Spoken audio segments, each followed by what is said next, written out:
Hey guys, I'm Lydia and welcome back to the channel. So today we are officially 11 days out from Christmas, okay? And of course I'm using up old cake mix boxes. I don't know why people keep giving me cake mixes and brownie mix, but we're using them, okay? So they don't go bad and they don't go to waste. Because I really don't know who to give it to. All my friends have me bake stuff for them, so they don't really bake. Anyway, I have a box of red velvet cake mix here that's been in my pantry, I want to say for like 6 months. It expires in literally a month. So I want to use it up before it goes bad. Yeah, literally a month. So this is my red velvet cake mix. I'm going to cut this open. And today we're making red velvet crinkle cookies. All right. And of course I'm making this, like I said, out of a bag of cake mix. So I'm going to pour this whole bag in this bowl. And you're not going to follow the recipe on the box. I will have the recipe down below in the description on what exactly measurements you should have and follow. But we're literally just going to be using the cake mix, some eggs, and some oil. And then powdered sugar, of course, to toss the dough in. So I'm going to add in my oil. And then I will add in my eggs as well. And it's just 2 eggs right here in this container. I have a whisk. The mist is going to get pretty thick. So I'm going to switch out to a rubber spatula soon. So just have 2 on hand when you make it. I just really wanted to break up my eggs. Always use clean hands, guys.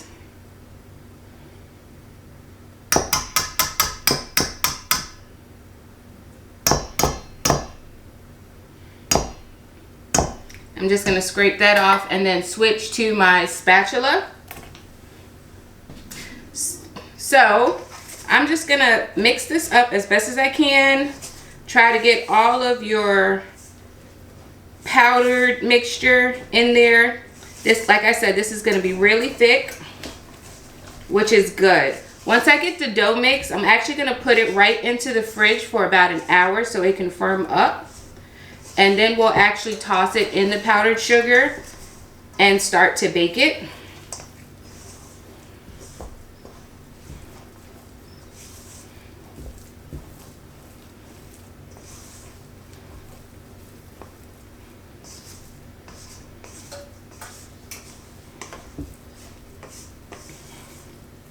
So I'm just trying to get everything from the bottom, make sure I didn't miss any powder pieces.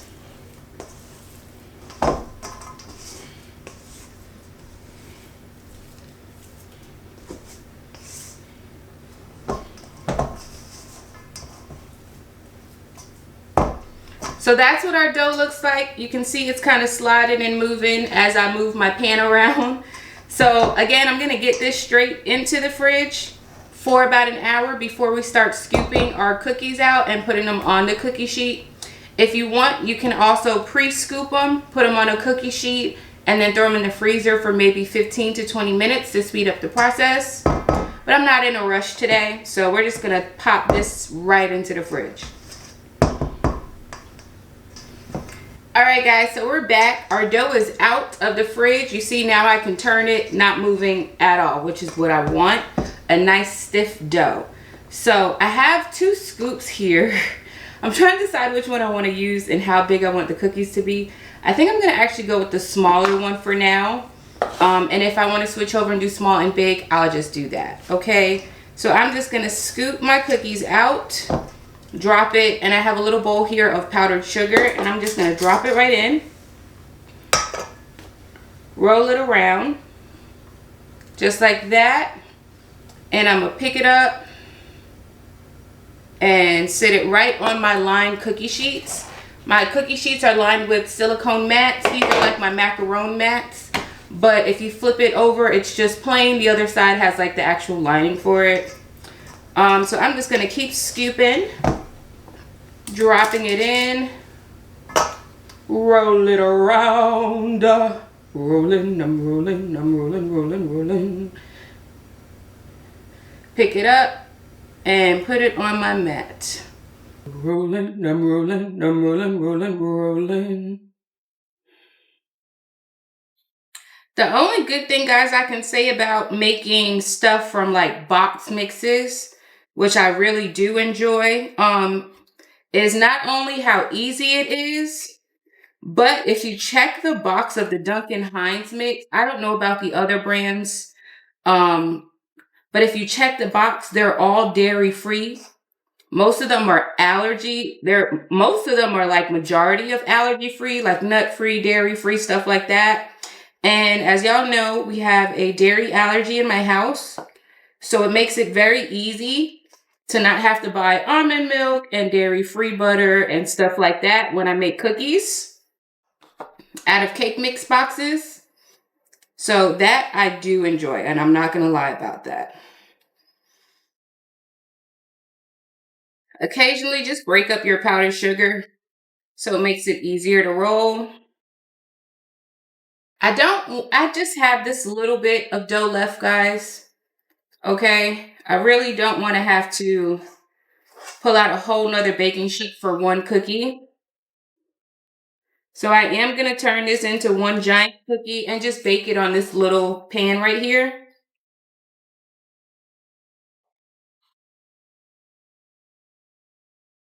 So all of them bake at the same time and I don't have to do two separate batches inside of my oven. So these are what our crinkle cookies look like right now. Okay, I have 2 pans and then that one giant one of just the leftover batter. I'm going to get these in the oven at 350 for about 10 to 12 minutes or until they set. They are going to be soft when they set, so don't be alarmed. And then we'll let them cool on my cooling rack that I have right behind me on the counter. All right. All right, guys. So cookies done, and they look great. Look at these. Our cookies officially came out the oven. They've been sitting on the cooling rack behind me on the counter for maybe about 10 minutes, just so they can cool down and I can be able to touch the pans and work with them. All right, but look at how great these are. They look amazing. I love crinkle cookies. I love that extra sugar that's on top. And because I do have this one big oddball, you know I'm gonna eat this one, right? Okay, so, ooh, and it looks so good. It got the sugar at the bottom too. They caramelized a bit. Oh, it looks good. These are my cookies when you break them open. They're kind of like cakey in the middle, which is soft, which is what I like about these, especially if you're making them with the cake mix batter. And like I said before in a previous video, I don't really use box cake mix that much. I'm gonna be honest, okay? But the one good thing about me personally using them is that they don't have many of the allergens in it. And I don't have to buy so many ingredients just to make it dairy free for my son. He's not a baby anymore. I gotta keep saying that. He tells me every day he's a big boy, but I'm rambling. They're really good. I don't have to really buy a bunch of ingredients to make them dairy free. The box on it already says dairy free. So I'm not buying dairy free butter and almond milk and everything else. I just throw in, like I said, those 2 ingredients from the beginning and this is what you got. So, and it's so good. It's nice and crunchy on top, but so soft in the middle. It's really, really good. I might actually start doing these a lot more often.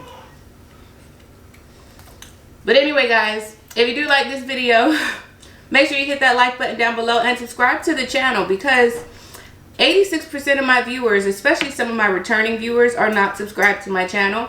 And if you keep returning, I think you like me. Oh, I think they like me. So just make sure you subscribe to the video.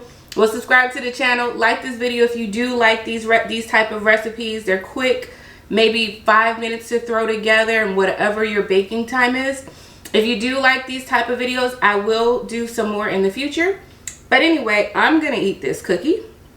I'm going to go feed my newborn because I hear him whining a bit in the back. And I will see you in the next one.